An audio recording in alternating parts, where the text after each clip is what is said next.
I'm here with Joanna Kerr, head of Greenpeace Canada, Backstage at Montreal TEDX Women's. And can you just tell us a little bit about what you talked about today? So I was talking about the power of compassion in activism. And while so many of us are out there as being warriors, actually compassion is an opportunity for us to build very different solutions between the environment, the economy, and human rights.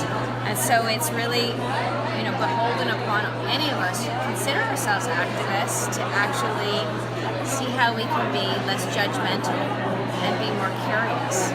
Can you tell me a little bit about the example you gave? Because I thought that was really powerful. So we actually put out a public apology. We published a public apology to the Inuit in terms of Greenpeace's contribution to the pain and trauma of Indigenous people in the North. And that's based on our role in the campaign against the commercial seal hunt. And that led to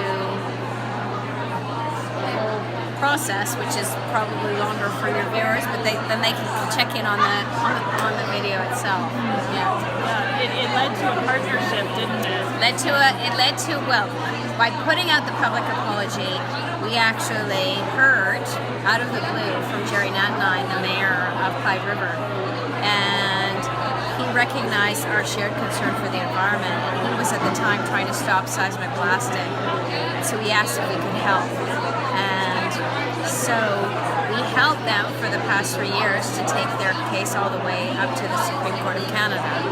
And it certainly does not absolve us of our history, nor signify forgiveness from all the Inuit. It did help us, it did allow us to support the community. And that's really, we have now a new Indigenous rights policy, we have new Indigenous rights guidelines within Greenpeace. All of our staff that come in, they get trained in Indigenous rights, and we're trying to transform from the inside out. Yeah, reconciliation and partnership. That's completely.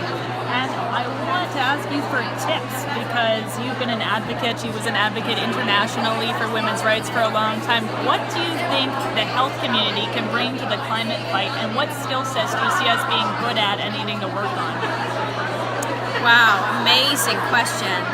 I mean, there's two things. I think in many ways the health community has really focused on adaptation, and which is important, but there is such immense potential for the health community to actually focus on mitigation. That is how we can actually lower, curb carbon emissions, and then with that, the health community has at its fingertips so much science that actually will change people's mindsets about really what is happening on this planet.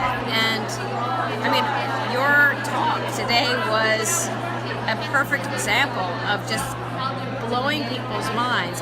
These are the impacts right now. This is what we can all do.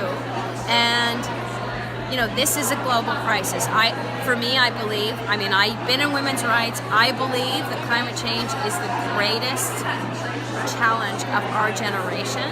Reconciliation is the most important issue for our generation in Canada. But if anybody in the health profession can get on board to this issue, this is the moment, and this is your hero. Oh, well, you're sweet. Well, you are amazing. So that was wonderful being able to spend some time with you. And it's interesting what you were saying about mitigation, because the Lancet Countdown report just came out this week, and there's a whole section on mitigation. And so we're going to be tracked on the countdown as to, do we implement carbon pricing? Do we phase out coal? And so I think it's a really good message coming at a time when the medical community is kind of figuring that out itself. But it's nice to have that external perspective that that's what's needed. All right, well, thank you so much. It was lovely. I can't wait to see you in Yellowknife. Yeah! Awesome, thank you.